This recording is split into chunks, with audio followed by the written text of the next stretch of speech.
कहती रहती थी, सुनाती रहती थी अम्मा को। और बुजुर्ग माता जी घर में थी। जिस घर में माता जी सो रही थी उसी घर में बहू रानी दूध की दही जमा रही थी। उस समय चोर आए और भूखे थे चोर, दूध बिल्कुल पक के लाल हो गए थे, उसमें मोटी मोटी छालियां।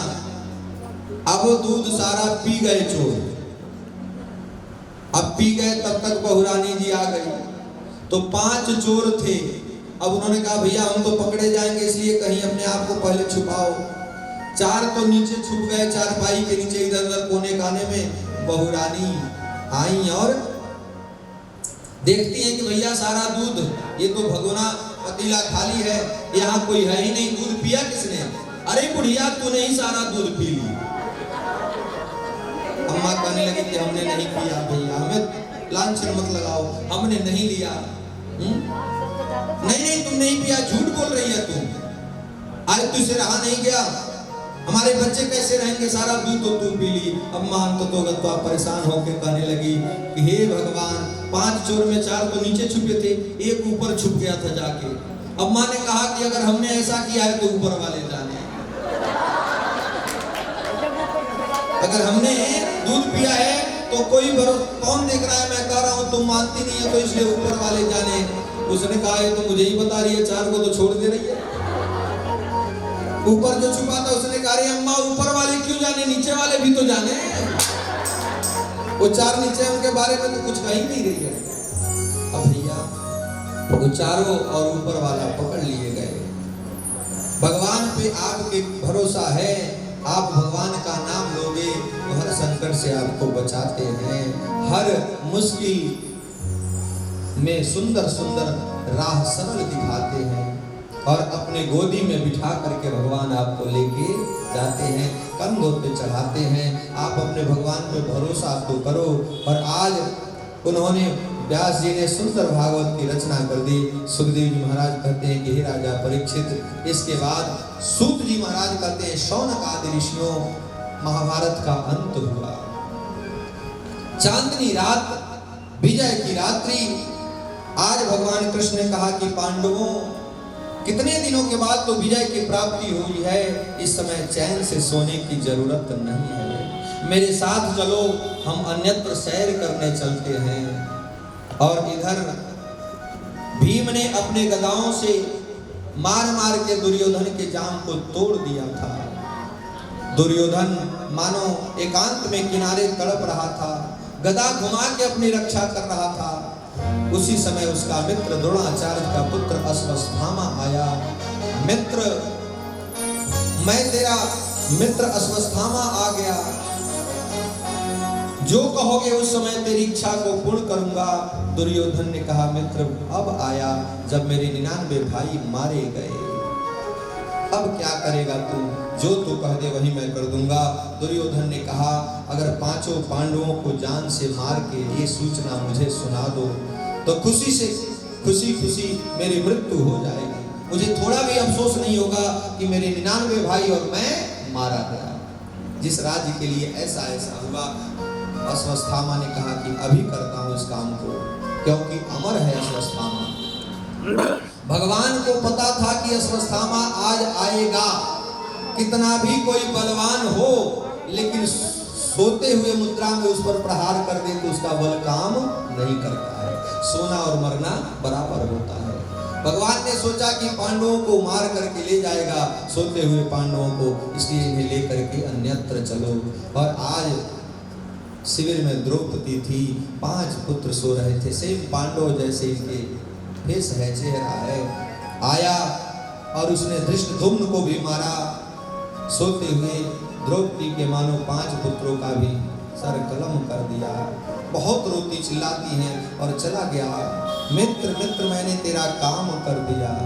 उसने कहा अरे ऐसे तूने कैसे काम कर दिया, वो साधारण वीर हैं पांडव, एक से एक महान योद्धा है।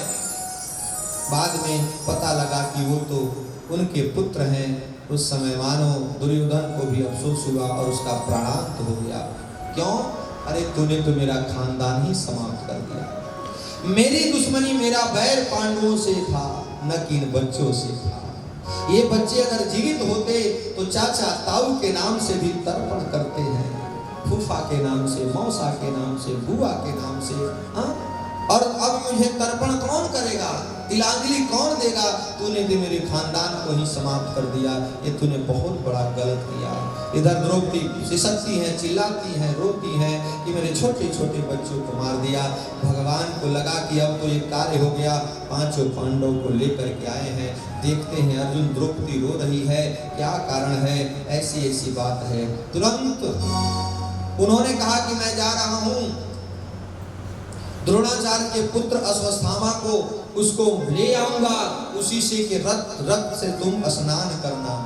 पर आज गए हैं द्रोणाचार्य को पकड़ने के लिए, लेकिन द्रोणाचार्य का पुत्र अश्वत्थामा भागने लगा। उसने देखा कि मैं बच नहीं पाऊंगा, तो ब्रह्मास्त्र उसने छोड़ दिया है। अर्जुन को ब्रह्मास्त्र जलाने लगा।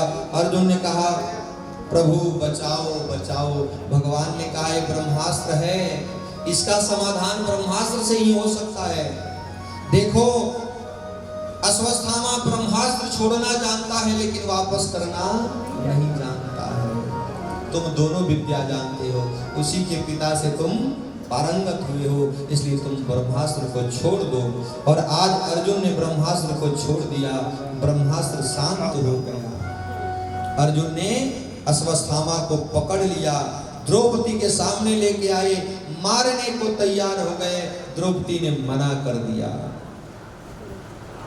मुच्यताम मुच्यताम में सह ब्रह्मणो नितराम गुरु।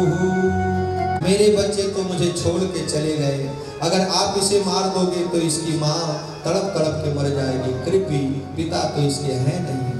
द्रौपदी ने छुड़वा दिया।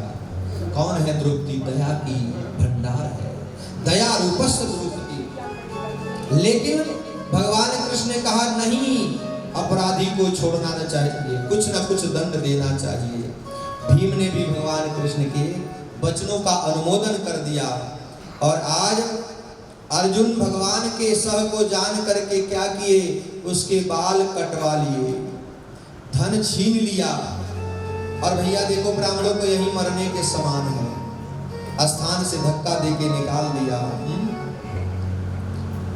क्योंकि लिखते हैं गोस्वामी तुलसीदास जी की, सबसे कठिन जाति अपमाना, यद्यपि जग दारुण दुख नाना। आपका अनादर हो, आपका तिरस्कार हो, तो मानो आपके लिए मरने के समान है। कौन सा मुंह लेके जाऊं, कैसे बात करूं, क्या दिखाऊं? अच्छे लोग तो मर ही जाते हैं प्यारे। ब्राह्मण का बहुत बड़ा अपमान है। और आज जब शिविर से धक्का मार के निकाल दिया तो वो गया तो उसे बहुत अपमान हुआ। उसके माथे पे जो मणि था उसे भी निकाल लिया, निस्तेज हो गया। आज भी अश्वत्थामा के घाव भरे नहीं है, ऐसे ही उसमें से मवाद निकलते रहते हैं, इधर उधर बेचैन होकर घूमता रहता है। अश्वत्थामा अमर तो है, मर नहीं सकता, लेकिन आज परेशान है। और आज पुनः उसने ब्रह्मास्त्र को छोड़ दिया कि इस बार तो सारे पांडवों को ही विहीन कर दूंगा, पृथ्वी विहीन कर दूंगा। चलो पांडवों तो मरना ही था, लेकिन उत्तरा के गर्भ में परीक्षित जी महाराज पल रहे थे, जो अभिमन्यु के पुत्र हैं। आज उत्तरा पे ही ब्रह्मास्त्र छोड़ दिया कि वंश विहीन कर दूंगा। और आज उत्तरा मानो हाथ जोड़ती है। इधर भगवान कहने लगे कि बुआ अब मैं द्वारिका जाना चाहता हूँ, मुझे आए हुए 100 वर्ष हो गए, मुझसे जो मांगना है मांग लो, मैं दे के चला जाऊंगा। द्वारिका जाने के लिए तैयार हुए और बुआ से कहने लगे कोई कुछ मांगो, लेकिन बुआ मांगती नहीं है। बुआ तो रोने लगी। बुआ क्यों रोती है? बुआ कहने लगी कि तू मुझे छोड़ के जा रहा है। भगवान ने कहा कब तक रहूं? जब तक तुम्हारे ऊपर विपत्ति थी तो मैं था, अब तो तुम, अब भैया युधिष्ठिर तो गद्दी पे बैठने वाले हैं, राजा होंगे, अब हमारी क्या जरूरत है?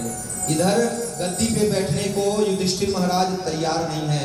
सोचते हैं कि इस धन के लिए, इस राज्य के लिए मैंने कितने सेनाओं का वध करवा दिया। 23 अछौनी सेना मानी गई थी महाभारत की लड़ाई में। महाराज सूत जी कहते हैं सनकादिक, एक अछौनी सेना में 21,870 रथ होता है और 21,870 हाथी, 1,09,350 सैनिक होते हैं, 65,610 घोड़े, ये सब मिलाकर के एक अछौनी सेना होती है। और ऐसी 23 अछौनी सेना महाभारत के युद्ध में मारी गई थी। इसलिए अफसोस कर रहे थे युधिष्ठिर जी महाराज और बुआ से कहने लगे कि प्रणाम करने लगे, बुआ मैं जा रहा हूं, मुझसे कुछ मांग लो। तो देखो पृथ्वी पे पहली ऐसी स्त्री है, नारी है कुंती, जिसने भगवान से दुख मांगा है। बाकी तो सभी सुख ही सुख मांगते हैं, किसी को गाड़ी, किसी को फरारी, किसी को साड़ी, किसी को महल अटारी, सब कुछ न कुछ मांगते हैं, लेकिन केवल कुंती ऐसी है जो दुख मांगती है। और अच्छी बात है, भगवान कहने लगे तू पगला गई है। वैसे हिंदुओं के बुजुर्ग थोड़े बुजुर्ग होते हैं ना, तो उनकी बुद्धि लोग कहते हैं तू क्या मांग रही है, होश में तो है, पूरा जीवन तेरा दुख काटते काटते निकल गया। कहने लगी यही तो मैं भी तुमसे कह रही हूं, क्योंकि जब दुख था उस दुख के परिस्थितियों में तुमने मुझे बचाया। वो मुझे याद है, भीम को जहर दे दिया गया, द्रौपदी को नंगा करने लगे लोग बड़ी सभा में, दुर्वासा ऋषि को भेज दिया गया श्राप के लिए अज्ञातवास में। इतना ही नहीं, लाक्षार गृह में जलवाने का प्रयास किया गया, हर जगह तू आ करके बचाया। वो मुझे याद आ रही है, इसलिए तू चला जाएगा तो मेरा कौन होगा। मैं चाहती हूँ कि दुख रहे तो मेरा कृष्ण मुझे छोड़ के नहीं जाएगा। और रोते हुए मानो कुंती कहने लगी सुख के माथे, जो भाइयों को लेकर के किसके पास गए हैं, भीष्म पितामह के पास, जो भगवान की प्रतीक्षा कर रहे हैं, उत्तरायण की प्रतीक्षा कर रहे हैं। सूर्य उत्तरायण हो, मैं अपना प्राण त्यागूं।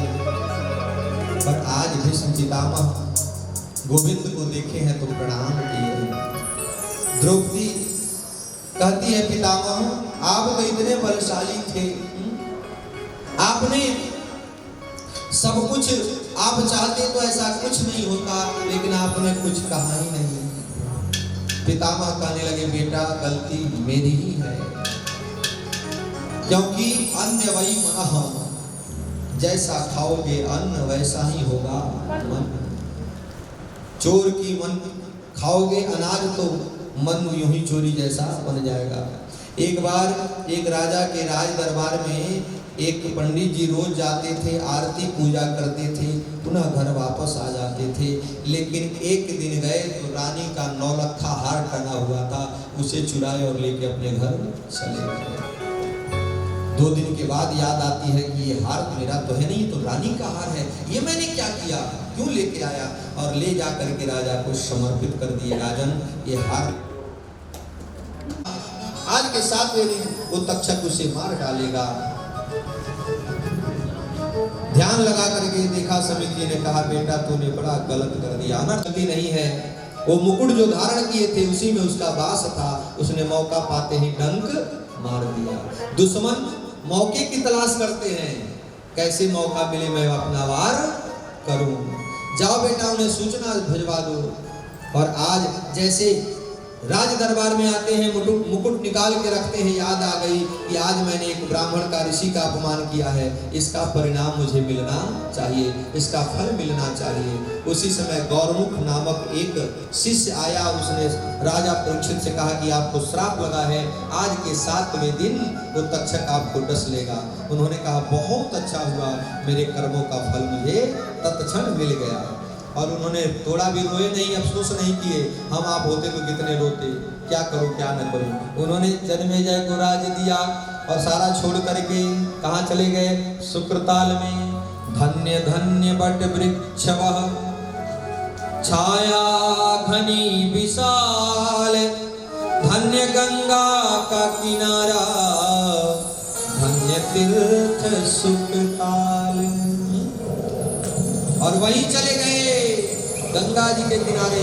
इसलिए जब चौथापन आए, जब बुढ़ापा आए, तो गंगा जी की तरफ जाना चाहिए, एकांत में रह के भजन करना चाहिए प्यारे। 7 पुरियों में कहीं भी चले जाओ, अयोध्या, मथुरा, माया, काशी, कांची, अवंतिका, पुरी, द्वारावती चैव सप्तैका मोक्षदायिका। ये 7 पुरी मोक्ष देने वाले हैं। कौन कौन से? अयोध्या, मथुरा, माया, हरिद्वार, काशी, वाराणसी, कांची कोटि, अवंतिका, उज्जैन। ये सब यहाँ अगर आपके प्राण निकलेंगे तो मुक्ति अवश्य निश्चित है, लेकिन आपके कर्मों के अनुसार ही प्राण निकलेगा। जो काशी में बसते हैं कोई जरूर नहीं वहीं मरेंगे, वो मरते समय वो वेदांता में आ जाएंगे, एम्स में आ जाएंगे, दिल्ली यही मर जाएंगे। तो जब तक उनकी कृपा नहीं होगी तब तक मुक्ति नहीं मिल सकती है। कह दो जय श्री कृष्ण। इसीलिए कभी किसी को परेशान मत करो, कभी किसी को सताओ मत, कभी किसी के दिल को दुखाओ मत। सता गरीब को, गरीब रो देगा, अगर रो देगा तो इस दुनिया से रो देगा। इसलिए न गले में सर्प डाले होते, ना ऐसा श्राप लगता। नहीं चाहिए दिल दुखाना किसी,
कोई वकील भी नहीं मिलेंगे।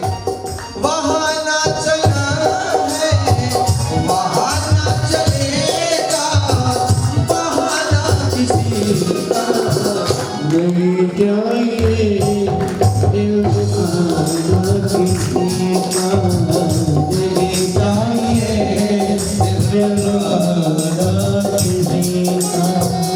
सौरभ तुम्हारी बह जाएगी, दौलत तुम्हारी रह जाएगी, दौलत तुम्हारी रह जाएगी, दौलत तुम्हारी रह जाएगी।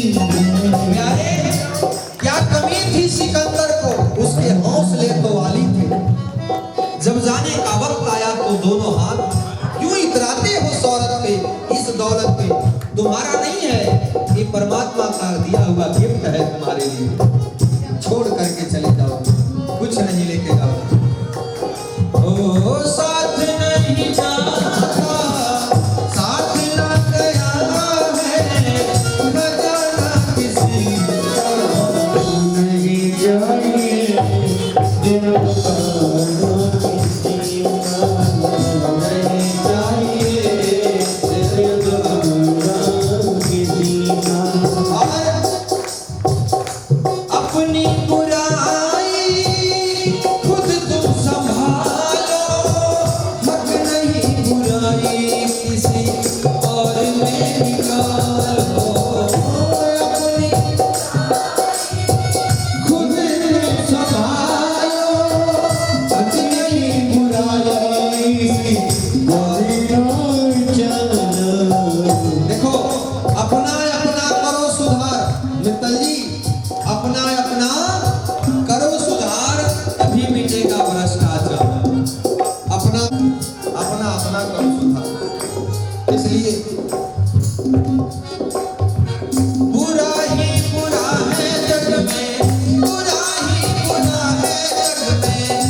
ईश्वर की बनाई हुई पृथ्वी है। आपसे बहुत माइंडेड है वो, जिसने हमको बना करके भेजा है। इसलिए उसे कम मत समझो, उसे चालबाजी मत करो कि नहीं भगवान क्या है, मैं ही सब कुछ हूँ। ये नाश का जड़ है। ये दुनिया का गुलशन सजा ही रहेगा, यहाँ न जाना लगा ही रहेगा। ये दुनिया का गुलशन सजा ही रहेगा, लगा ही रहेगा। आना किसी का यहाँ, आना किसी का यहाँ, जाना किसी का। लगी दिल का किसी का, लगी जागे दिल का किसी का। आना किसी का यहाँ कैसे? भगवान जब जन्म देते हैं ना, तो जय अक्षर से जन्म होता है ना, लेकिन उसमें अंतिम अक्षर कौन सा है? क्या बात है, मैं। मृत्यु कैसे प्रारंभ होती है? मैं से। पहले ही कह दिया कि जय से तो जा रहा है, लेकिन मैं से, इसलिए मैं मत करो। जाना किसी, आना किसी का यहाँ, जाना किसी का नहीं चाहिए दिल।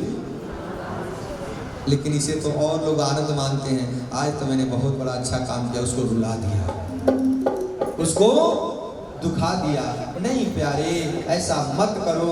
ऐसा करोगे तो तुम्हें भी एक दिन भोगना पड़ेगा। भीष्म पितामह को भोगना पड़ा।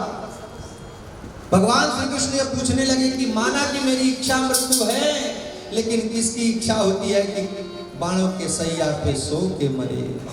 भगवान कृष्ण ने कहा गलती तुम्हारी है। तुम पूर्व जन्म में ऐसा अपराध किए कि आज भोगना पड़ रहा है। गोविंद, मैंने ऐसा कौन सा अपराध किया? तो आप पूर्व जन्म में भी युवराज थे, रास्ते से जा रहे थे, एक सर्प मार्ग में मिला, आपने उसकी प्रतीक्षा नहीं की, ये निकल जाए तो मैं अपने रथ को आगे बढ़ाऊं। आप क्रोध के आवेश में आ करके बाण निकाले तरकस से और चला दिए। उस सर्प को बाण लगा और वो सर्प जा करके जंगल में गिरा, जहाँ कांटे ही कांटे थे। वहीं पे उसका प्राणांत हुआ। उसने श्राप दिया कि आज मरते समय मैं कांटों पे सो के मर रहा हूँ, मैं तुझे श्राप देता हूँ, तेरी भी मृत्यु कांटों पे सो के ही होगी। इसलिए प्यारे, कभी किसी के दिल को हार्ट बीट हाई मत करो उसका। एक दिन आपको भी भोगना पड़ेगा। कह दो जय श्री कृष्ण। एक बार और कह दो।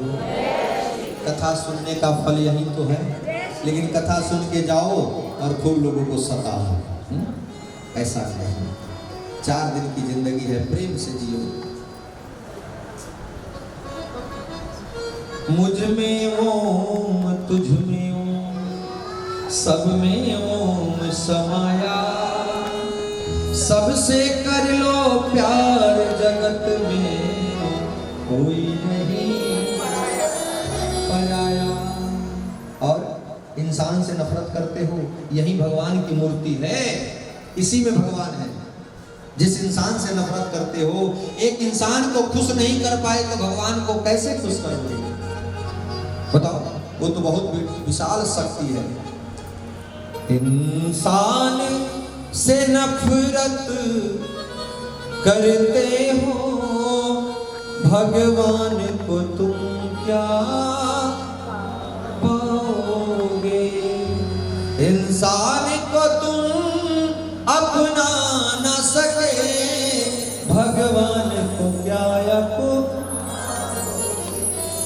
इंसान प्रभु का बंदा है, नफरत ही नरक का फंदा है। इंसान को तुम धोखा देकर भगवान को न मान दे पाओगे। इसलिए प्यारे, आज परीक्षित ने ऐसा किया, परिणाम मिला। इसलिए लिखते हैं गीता में, अवश्यमेव भोक्तव्यम कृत कर्म शुभाशुभम नक्षयते कर्मः कल्पसु कोटि शतैरपि। अब तो राजपाट त्याग करके गंगा जी के किनारे गए, मेरी मुक्ति कौन करेगा? सारे ऋषि मनीषी सुन करके दौड़े दौड़े आए, अरे मेरे राजा को श्राप लगी है, मैं उसे मुक्त करूंगा, मैं उसे मुक्त करूंगा। लेकिन कोई कहता है मैं 11 दिन में करूंगा, कोई कहता है मैं 9 दिन में करूंगा, कोई कहता है मैं 1 महीने में, 15 दिन में। उन्होंने कहा, अरे महाराज, श्राप तो 7 दिन की है, 7वें दिन तक सकाएगा और काम बिगाड़ देगा। 7 दिन के अंदर कौन सी कार्य करो जिससे मुक्ति हो जाए? सब चकरा गए, ऐसा तो कोई अनुष्ठान नहीं है। अब सुनो, 7 दिन के अंदर परीक्षित ही क्यों मरे? हम भी तुम भी 7 दिन के अंदर ही मरेंगे। कहा तो जय श्री कृष्ण। 8वां दिन कोई देखा है? बताओ।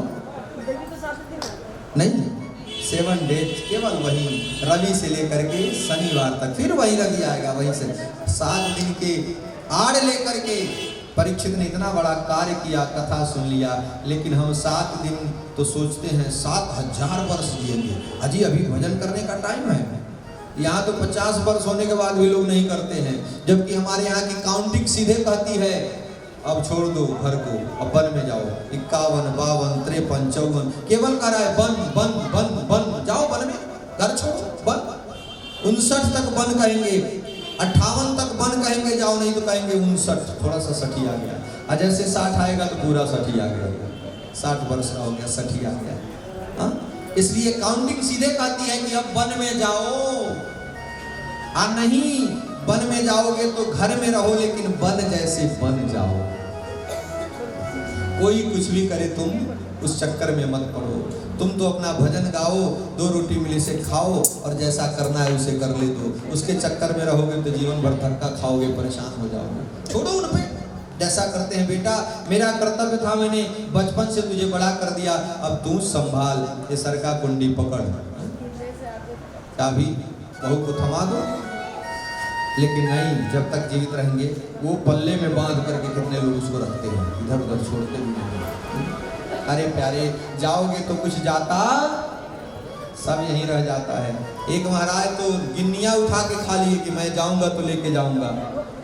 मर गए, लोगों ने अस्थि संचय करने गए, दूसरे दिन फूल चुगने तो बोले गिन्नियां वहीं पड़ी थी, सब साथ निगल लिए और सोचे कि मैं तो लेके जाऊंगा, देखता हूँ कैसे लेके नहीं जाता हूँ, यहीं पड़ी हुई थी। ये तृष्णा है, कभी छोड़ती नहीं है। एक सेठ जी तो मरने के समय में उनको झटका लग गया और वो आवाज मुंह से नहीं निकल रही है, लेकिन हाथों से ऐसे संकेत कर रहे थे, बार बार ऐसे ऐसे ऐसे। बेटों ने सोचा, बहुओं ने कि शायद एफडी भूल गए हैं करा के। अब सोच रहे हैं अब तो मर ही रहा हूं, बता दूं कौन सा, कोई और उसका आनंद लेगा। या कुछ धरोहर रखे हैं वो भूल गए, बताना चाहते हैं लेकिन बोल नहीं पा रहे हैं। बड़े परेशान हुए घर वाले, डॉक्टर्स को बुलाओ। डॉक्टर साहब आए, डॉक्टर साहब मेरे पिताजी को बुलवा दो। बोले अरे ये तो मरने वाले हैं, बचने वाले नहीं हैं। अरे वो तो मुझे भी पता है मरने वाले हैं, लेकिन ये बोलना चाहते हैं, बुलवा तो दो। ऐसे ऐसे संकेत कर रहे हैं, मिल जाए करोड़ों की, हाथ लग जाए संपत्ति। खैर इंजेक्शन लगा दिए, गरमाइशी आई, अब तो स्वस्थ हो गए। बोले मूर्खों, तभी से संकेत कर रहा हूं कि गाय झाड़ू चबा रही है। गाय घेर की तरफ उनकी दृष्टि थी, गाय थी वहां पे, नहीं झाड़ू थी, वो खाए जा रही थी, खाए जा रही थी। वो बार बार क्यों कर रहे हैं, ऐसे ऐसे ऐसे झटका लगा हुआ है। तुम समझ ही नहीं रहे प्यारे, ये तृष्णा है। ये तृष्णा जब तक घट में प्राण रहेगा, तृष्णा छोड़ने वाली नहीं है। इसलिए परीक्षित ने तृष्णा को छोड़ करके गंगा के किनारे गए और सभी लोग वहां सोच रहे थे क्या करूं क्या करूं। उसी समय क्या हुआ, दिगंबरं बकत्र विकीर्ण केशं प्रलंब बाहु स्वमरोत्तमः।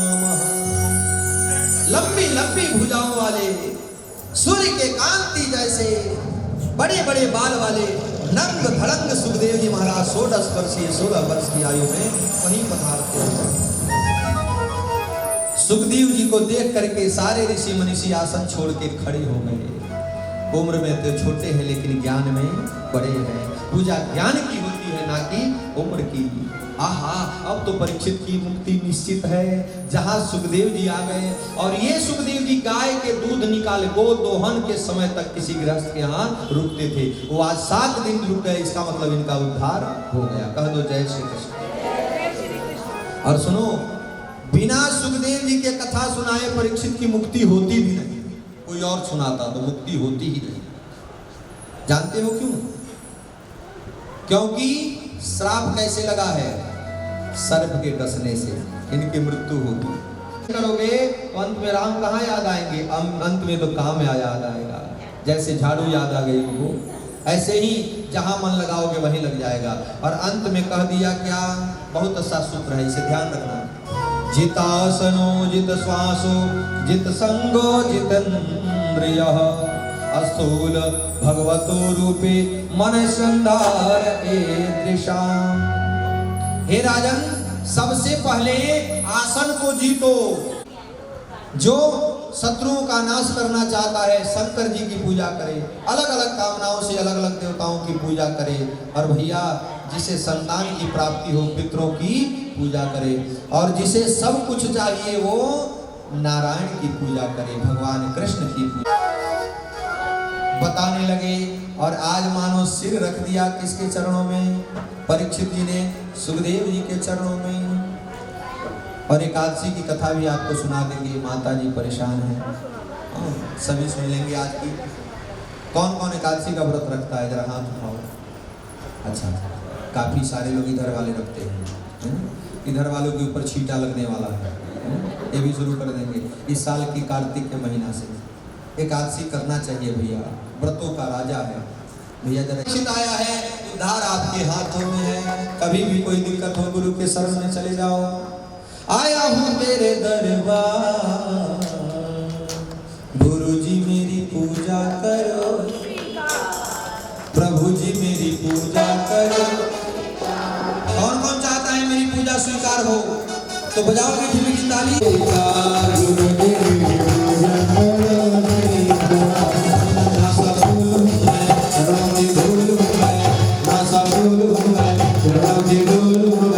आया हूँ तेरे दरबार, गुरु जी मेरी पूजा करो, गुरु जी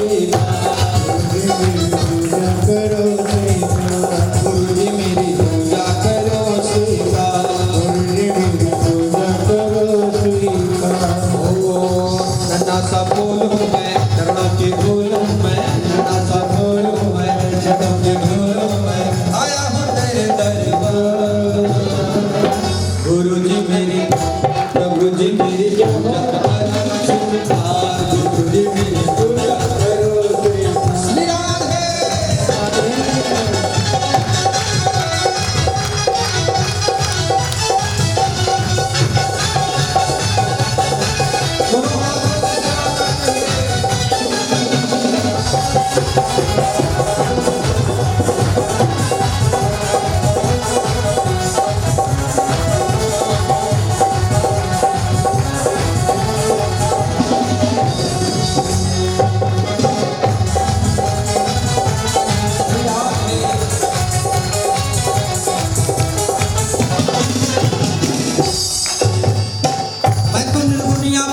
इतनी सी बात है, मैं तो निर्गुनिया बस इतनी सी बात है।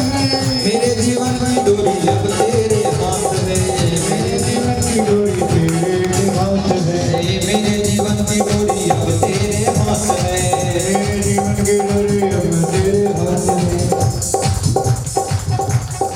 थोड़ा सा गुण मिल जाए, निर्धन को धन मिल जाए, थोड़ा सा गुण मिल जाए, निर्धन को धन मिल जाए, मानो तुम्हारा उपकार।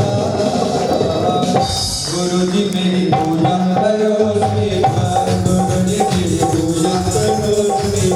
ओ नन्हा सा फूल हूँ मैं, चरणों की धूल हूँ मैं, नन्हा सा फूल हूँ मैं, चरणों की धूल हूँ मैं। आया हूँ तेरे दरबार, गुरु जी मेरी, प्रभु जी मेरी पूजा करो। मेरा आपकी कृपा से सब काम हो। और आओ जी, सभी ने मीठी मीठी, क्योंकि जीवन में कभी खुशी तो कभी गम होते हैं। ताली वही बजाते हैं जिनके हाथों में दम होते हैं। तो देखो कितना पुरुषोत्तम है अपने भक्तों के ऊपर मीठी मीठी ताली बजा के कहेंगे क्या, मेरा आपकी कृपा से सब काम हो रहा है, मेरा आपकी कृपा से सब काम हो रहा है, करते हो मेरे मोहन मेरा नाम हो रहा है, करते हो मेरे मोहन मेरा नाम हो रहा है, मेरा आपकी कृपा से सब काम हो रहा है, मेरा आपकी कृपा से सब काम हो रहा है, भगवान के बिना ही मेरी नाव चल रही है, भगवान के बिना ही मेरी नाव चल रही है, हैरान है जमाना मंजिल भी मिल रही है, हैरान है जमाना मंजिल भी मिल रही है, करता नहीं मैं कुछ भी, करता नहीं मैं कुछ भी, सब काम हो रहा है,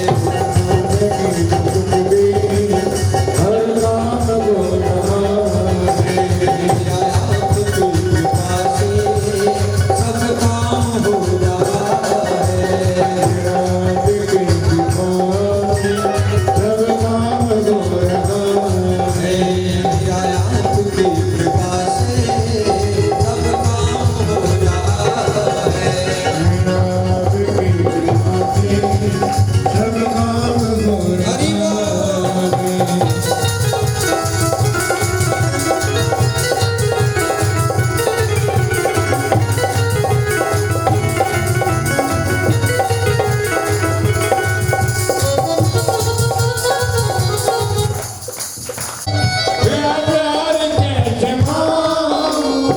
टूटी हुई पानी से गुणगान कैसे गाऊं, टूटी हुई पानी से गुणगान कैसे गाऊं, तेरी ही प्रेरणा से, तेरी ही प्रेरणा से। क्या हो रहा है? एक कमाल।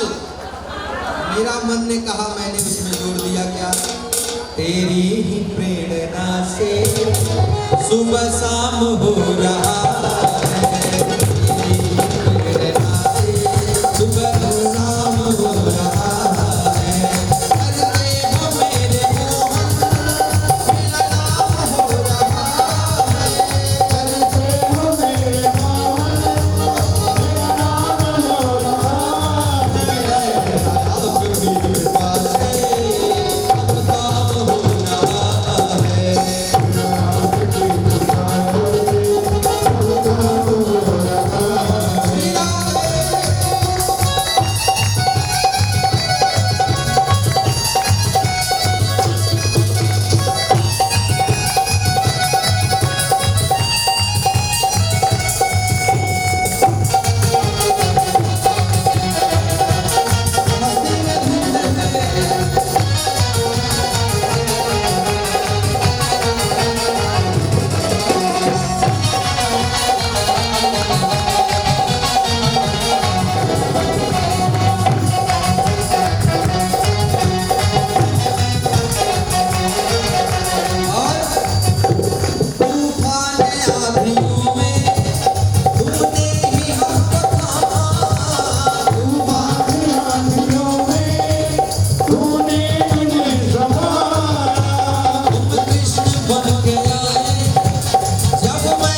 जितना ऊपर हाथ उठाओगे लोग कहते हैं उतने जल्दी ऊपर चले जाओगे, अरे तरक्की करोगे। एक कथा नहीं, पता नहीं 100 कथा सुन लो, करोड़ों कथा सुन लो, इसलिए डरो मत। हो तेरी ही प्रेरणा से तेरे चरणों में सभी का प्रणाम हो रहा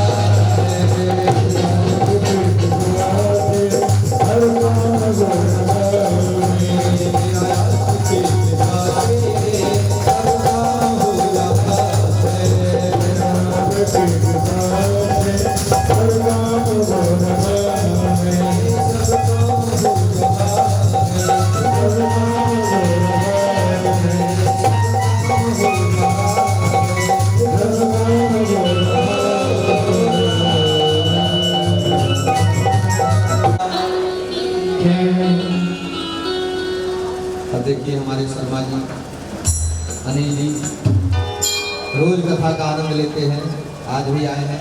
आरती में आप भी सम्मिलित होंगे, जो लोग दूर से आए हैं वो भी आरती में सम्मिलित होंगे।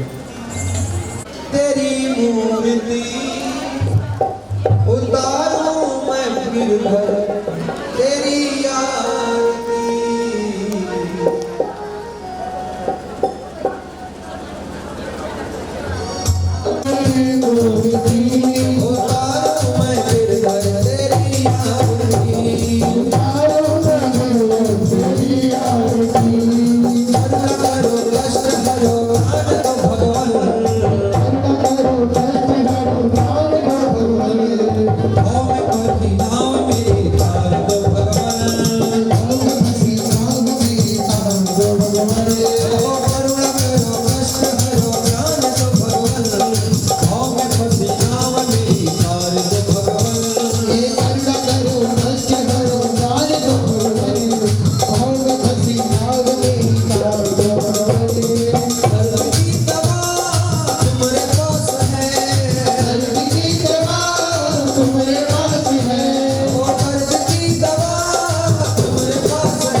दरबार में प्रभु की जो नकली बन के आता है वो असली हो जाता है। कहो जय श्री कृष्ण। आओ जी कथा में प्रवेश करते हैं शोर ना करते हुए।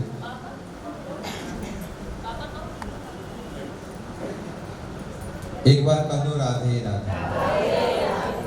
उसको विषय मिल गया तो उसी का चिंतन करते रहता है, उसी को देखते रहता है। वैसे ही आप मंदिर जाते हैं, प्रतिदिन पूजा करते हैं, शाम को भी सत्संग करते हैं, लेकिन एक विशेष कथा कोई आयोजन जोड़ देते हैं तो आप भी उसमें व्यस्त हो जाते हैं। आपकी चिंता वही बन जाती है कि हमें कथा में जानी है, ये करनी है, ये बहाना है। और अभी चर्चा हुई तो मुझे बड़ा सुंदर एक दृष्टांत याद आ गया। नोटों का ये माला पहन के मेरे गले में असली और नकली पे बात हो रही थी। दृष्टांत बड़ा सुंदर ठाकुर जी की कृपा से याद आ गया, बहुत पुराना दृष्टांत है। भगवान के दरबार में नकली लोग असली कैसे बन जाते हैं। एक बार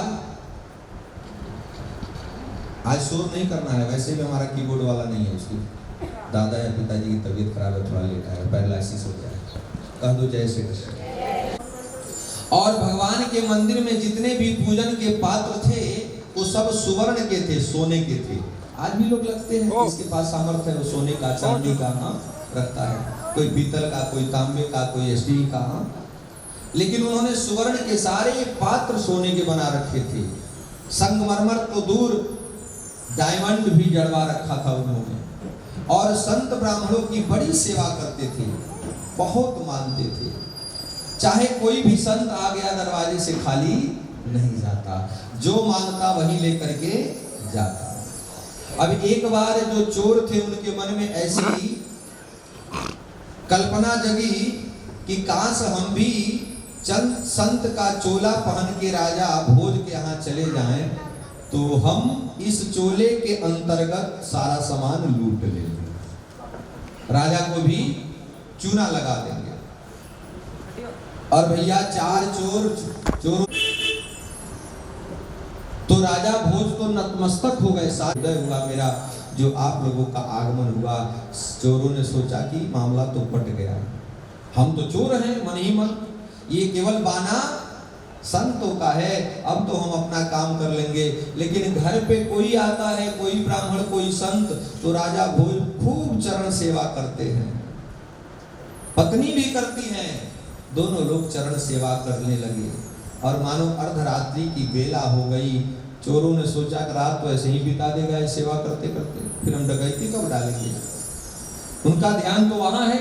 उन्होंने कहा राजा हम सभी को नींद आ रही है, आप सोने जाओ और हम भी थोड़ा आराम करेंगे। आपने चरण सेवा बहुत कर ली, हम प्रसन्न हैं। राजा भोज, पहले के राजा जो है ना, अर्धरात्रि के बेला में राज्य का भ्रमण करते थे, कोई दुखी तो नहीं है, मेरे राज्य में कैसा क्या चल रहा है, दौरा करते थे। और राजा भोज ने कहा कि अब क्या सोना, वैसे भी हमें सुबह उठना पड़ता है मंदिर की पूजा पाठ करने के लिए, तो आज रात्रि का संतों की चरण सेवा करने के बाद, हरि का गुणगान करने के बाद रात्रि जागरण कर लूं मैं। अब ऐसा सोच करके राजा के राज दरवाजे में 4 दरवाजे थे, राजा के दरबार में 4 दरवाजे थे। राजा मानो उत्तर के दरवाजा से निकला और अपने क्षेत्र का भ्रमण करते करते मानो दक्षिण के दरवाजे में आने वाला था। तब तक इस गिरुआ वस्त्र पहने हुए चोरों ने सोचा कि भैया अब सारा सामान धीरे धीरे समेट लो, सूर्योदय के पहले ही यहाँ से फरार हो जाओ। जैसे समेटने लगे तो जो घंटी थी वो भी सोने की थी, वो तो बजने लगी। ऐसे भी करोगे थोड़ी बहुत इधर उधर बज ही जाती है वो। अब रानी तो सोई नहीं थी, राजा तो भ्रमण में निकला, लेकिन रानी आकर के देखती है तो रानी कहने लगी महाराज मेरे मंदिर की सफाई आप क्यों कर रहे हो? अरे हम तो खुद ही करेंगे, आप इतना पाप मेरे ऊपर क्यों चढ़ा रहे हो? ये सारे सामान बर्तन वर्तन आप उठा रहे हो, इसका मतलब आप पात्र धोने जा रहे हो, सफाई करने जा रहे हो। राजा भोज की पत्नी बोलने लगी, चोरों ने कहा कि हम कोई संत नहीं है, हम तो चोर हैं, डाकू हैं। और भैया अब उस समय उन्होंने कहा ऐसा नहीं हो सकता है, आप लोग डाकू नहीं हो सकते हैं। बोले नहीं। अंततोगत्वा मानो सामान समेट के भागने को तैयार हुए, चरण पकड़ ली राजा भोज की पत्नी, महाराज हमारी सेवा से आप रुष्ट हो, शायद हमारी सेवा में कोई कमी हो गई है, इसलिए आप लोग नाराज होके जा रहे हो। चोरों ने सोचा कि ये तो हमें फंसा देगी, ये चरण पकड़ ली है, इसलिए एक ने जान से मार दिया कि ना रहेगी ना पैर। अब भैया वो तो मर गई, आंगन में वैसी पड़ी हुई है। अब ये लोग ले करके सामान जैसे निकले बाहर, राज दरवाजे से बाहर, तब तक वहीं राजा भोज मिल गए। महाराज आप क्यों जा रहे हो? हमसे कौन सी कमी हो गई सेवा में? और चारों लोगों को पकड़ के लाए हैं। महाराज अगर कोई गलती हुई हो तो हमें क्षमा कर दो, हम अज्ञानी हैं, हमें ज्ञान नहीं है कि कैसे चरण सेवा करनी चाहिए, सत्कार कैसे करना चाहिए। और आज राजा भोज जैसे पकड़ के लाए, चोरों ने कहा कि हम कोई संत नहीं है राजा, हम चोर हैं, लेकिन ये चोला केवल स्वार्थ के लिए, आपके धन के लिए हमने पहन लिया है। राजा भोज कहने लगे कि चुप रहिए, आप चोर नहीं हैं, आप तो संत हैं। और एक सिंहासन पे बिठा दिया, कठौता में परात में पानी लेके आया, चरण धोने लगा और कहने लगा, रानी, ऐ रानी उठो तो सही, देखो गुरुजी महाराज जी जाने को तैयार हैं, अब आशीर्वाद तो प्राप्त करो। अभी तक सोने का नियम है, सो रही हो, सूर्योदय हो गया, तू तो सुबह 4 बजे भोर में उठ जाती थी और अभी सो रही है। चोरों ने कहा कि वो सो नहीं रही है, वो तो मर गई है। अरे ऐसे कैसे, वो तो मर नहीं सकती है। एक ने कहा कि हमने अपने हाथों से उसे मार दिया। बोले राम राम, कि जो चरणामृत था उसे लेकर के और अपने श्रीमती के ऊपर छींटा दे दिए। रानी सो रही है, उठो। रानी उठ करके खड़ी हो गई। रानी उठ के खड़ी हो गई। चोर भौचक्का रह गए। अरे ये क्या, ये झोला पहनने का इतना कीमत, हम तो नकली साधु हैं, हम चोर हैं, लेकिन करके राजा की आस्था इतना हमारे ऊपर विशेष है कि चरण धो करके और मरे हुए व्यक्ति पे छींटा दे दिया तो जीवित हो गई। अगर हम वास्तविक में संत बन जाएंगे तो शायद दुनिया का कल्याण कर देंगे। और वही वो चारों बहुत बड़े बड़े संत हो गए। तो भैया भगवान के शरण में नकली भी असली हो जाता है। कहो जय श्री कृष्ण। एक बार और कह दो राम। इसलिए भगवान नकली को भी असली बना देते हैं। इसलिए भगवान को छोड़ो मत, भगवान का चरण पकड़े रहो, जैसे परीक्षित ने कल पकड़ लिया। देखिए कथा का एक रूल, एक नियम होता है। आप श्रोता तो बड़े ज्ञानी हैं, सभी लोग सुजान भी हैं और धार्मिक भी हैं आप लोग, बड़ी अच्छी बात है। लेकिन कथा में जब आते हैं तो कथा मंडप में या पंडाल में पहुंचते हैं तो सबसे पहले आकर के व्यास मंच के पास नीचे प्रणाम करना चाहिए, कुछ श्रद्धा स्वरूप चढ़ानी चाहिए, चाहे फूल हो, फल हो, पैसा हो। पहले आइए यहाँ प्रणाम कीजिए, फिर शांति से चुपचाप जाकर के बैठ के कथा सुनिए। फिर चलने के बाद जो करते हैं वो तो करते ही हैं। इसलिए कथा में आए तो पहले मंच के पास आए, ठाकुर जी के चरणों में। जैसे हम किसी के दरवाजे पे जाते हैं, कोई बड़ा होता है तो उसे प्रणाम करते हैं, फिर बैठ के हालचाल बातचीत करते हैं। ऐसे ही कथा की व्यवस्था होती है, तो ऐसे सुनना चाहिए। और आइए आज पावन पुनीत कथा में हम लोग चलते हैं, क्योंकि नगर में आप रहते हैं। अरे इसी पृथ्वी पे तो सब लोग हुए। हरदोई में हम कथा करने गए थे तो वहाँ का नाम हरदोई नहीं, पहले हरिद्रोही था, अर्थात हिरण्यकश्यप वहीं का था, इसलिए हरिद्रोही, बाद में हुआ हरदोई।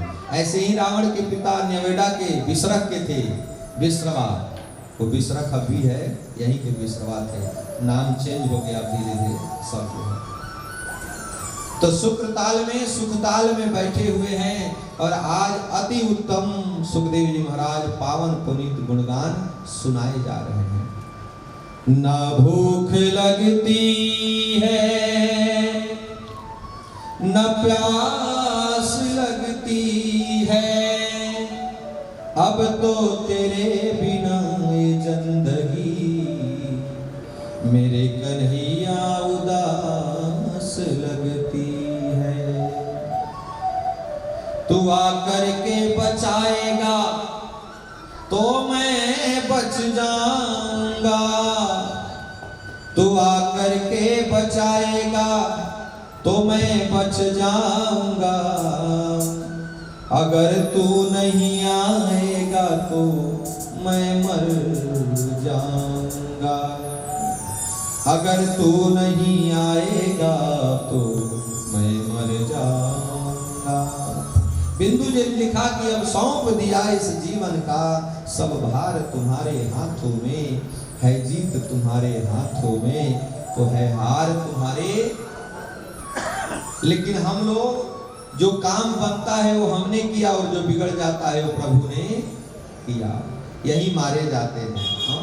जो कुछ हुआ भगवान को क्या कहो, थैंक यू, नहीं तो धन्यवाद, शुक्रिया, प्रभु आपने इतना दिया, इतना किया, इसलिए शुक्रिया प्रभु। इसलिए कहना चाहिए भगवान को। और सुखदेव जी महाराज कहते हैं राजन, सुखदेव जी महाराज से परीक्षित जी ने पूछा, गुरुदेव यह सृष्टि भगवान के कथाओं से संबंध रखती है कि नहीं?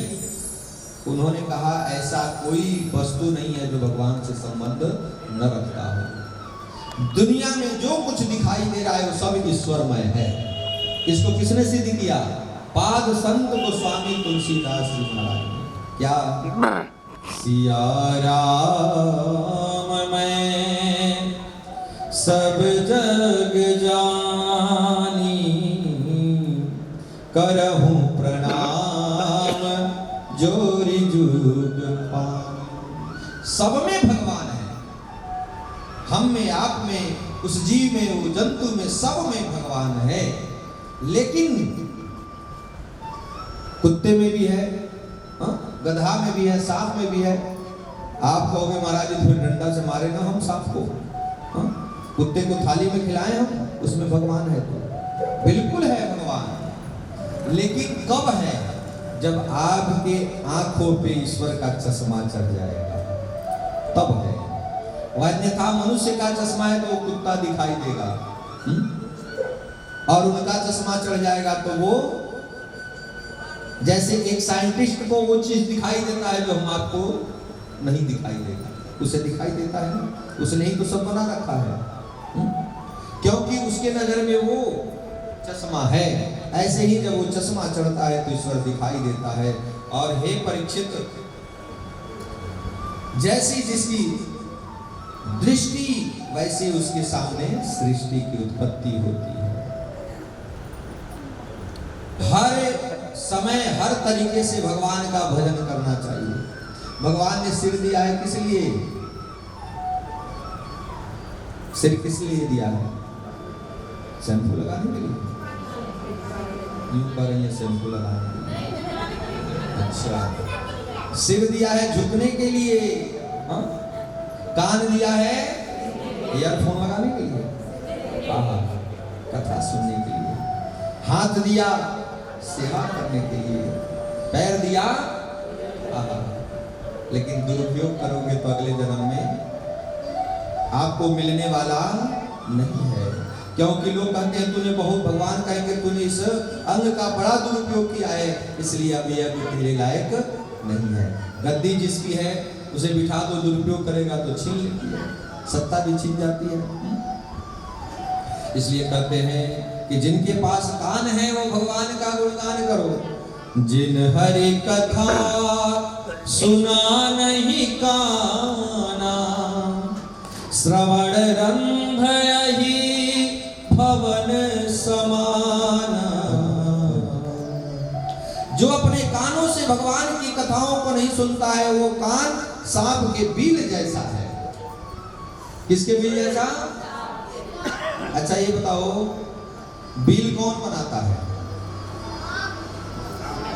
चूहा। क्या बात, गुप्ता जी लेके सुंदर ताली बजाइए। गुप्ता जी कह रहे हैं चूहा। बिल चूहा बनाता है, लेकिन रहता कौन है उसमें? सांप। चूहा करता क्या है? घर बनाता है, लेकिन वो दान दे देता है। किसको? एक से एक शानदार कोठियों में चूहे चले जाते हैं, कोई उसे रोक नहीं सकता है महाराज। जाते हैं कि नहीं? लेकिन कोई सांप चला जाएगा किसी कोठी में, बताओ कोई रहने देगा उसे? चूहा ने घर दान दे दिया, सांप को बिल बनाया, चूहा ने दान दे दिया सांप को, उसके लिए कोठी मिल गया और उसके लिए कुछ नहीं मिलता है। इसलिए जो देता है वही पाता है, देने वाला सब कुछ पाता और कंजूसों का सब सड़ जाता। कंजूसों का सब। इसलिए संपत्ति दिया है मालिक ने तो धनवानों बनो दानी, नहीं निकालोगे तो सड़ जाएगा कुएं का सारा पानी। तो सबसे पहली गति धन की है, दानम दीयते दानम, दान दिया करो, भोग किया करो, नहीं तो नाश होता है। और ये सिर भगवान के सामने नहीं झुकता है परीक्षित, तो ये सिर कैसा होता है? कड़वी कद्दू के समान, जिसे कोई पसंद नहीं करता है। कह दो जय श्री कृष्ण। इसलिए आप तो बड़े भाग्यशाली हो जो इतने ऋषि मनीषियों के साथ गंगा के किनारे बैठे हो और भगवान के गुणगान वो भी सप्ताह दिन तक करने जा रहे हो। बड़े नसीब के आप पक्के हो और मित्तल जी आप भी बड़े पक्के हो नसीब को। कह दो जय श्री कृष्ण।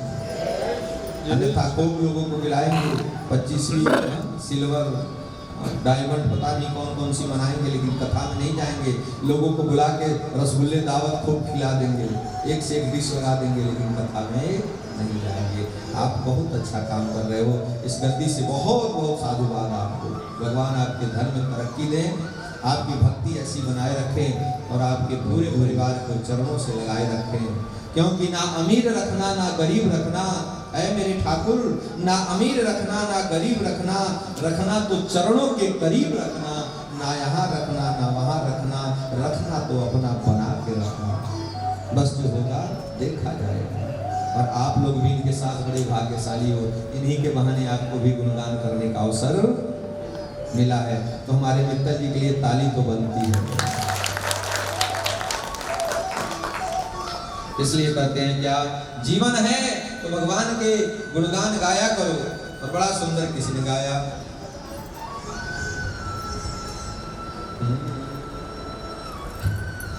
जिंदगी की ना टूटे लड़ी,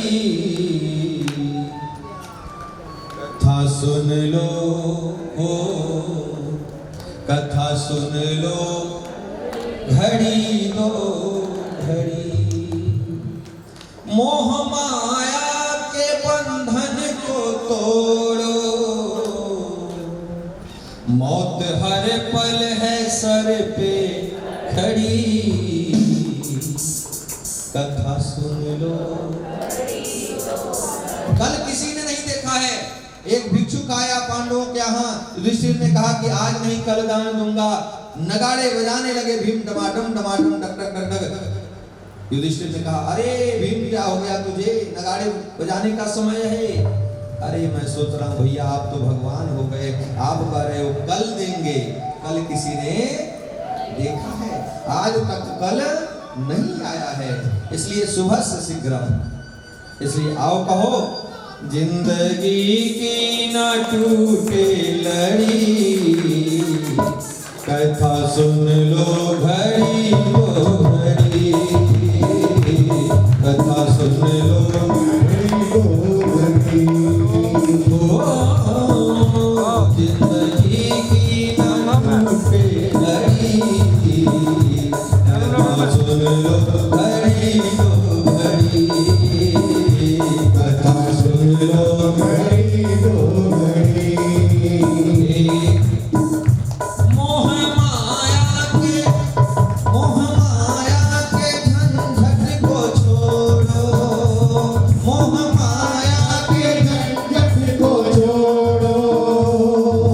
हर पल है सर पे खड़ी, कथा सुन लो घड़ी दो घड़ी। कथा सुन लो घड़ी दो घड़ी। जिंदगी की ना टूटे लड़ी, कथा सुन लो घड़ी दो घड़ी। कथा सुन लो घड़ी दो घड़ी। लाख दौलत कमाई तो क्या, संग कुछ आनी जानी नहीं हो। दौलत कमाई तो क्या, संग आनी जानी नहीं हो। लाख दौलत कमाई तो क्या, संग कुछ आनी जानी नहीं हो। दौलत कमाई तो क्या,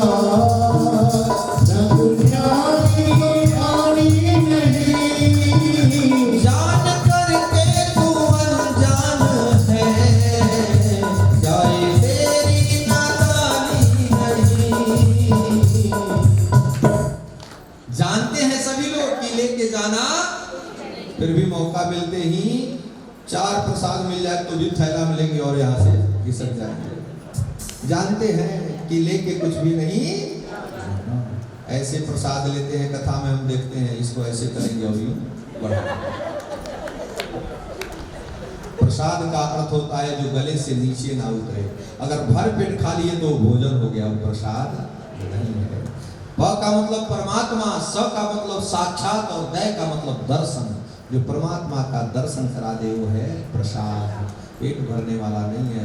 4-4 प्रसाद बंटता है। अभी के ब्लॉक में इतने प्रसाद बंट रहे थे, फिर भी भैया कम, और प्रसाद में तो भीड़ लग ही जाती है। देखो जिसे नहीं आना है वो भी जाएंगे। हाँ, तो इसलिए अपच हो जाएगा। जानते सभी हैं लेकिन फिर भी करते वही है। जान करके तू अनजान है, क्या ये तेरी नादानी नहीं, रह जाएगी माया बड़ी, रह जाएगी माया बड़ी, जिंदगी की न डूबे लड़ी,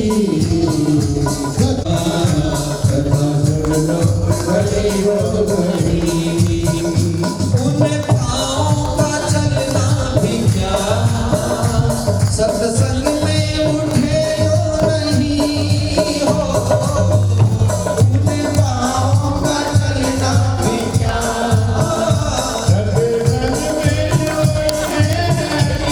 नहीं, सर झुकाने के काबिल नहीं, प्रभु के आगे झुके जो नहीं, सर उठाने के काबिल नहीं, प्रभु के आगे झुके जो नहीं। बड़ा सुंदर लिखा कवि ने। उन पाँवों का चलना भी क्या, सत्संग में उठे जो नहीं, सर उठाने के काबिल नहीं, प्रभु के आगे झुके जो नहीं। झुकते कौन है? झुकते वही है जिसमें जान होती है प्यारे। झुकते वही है जिसमें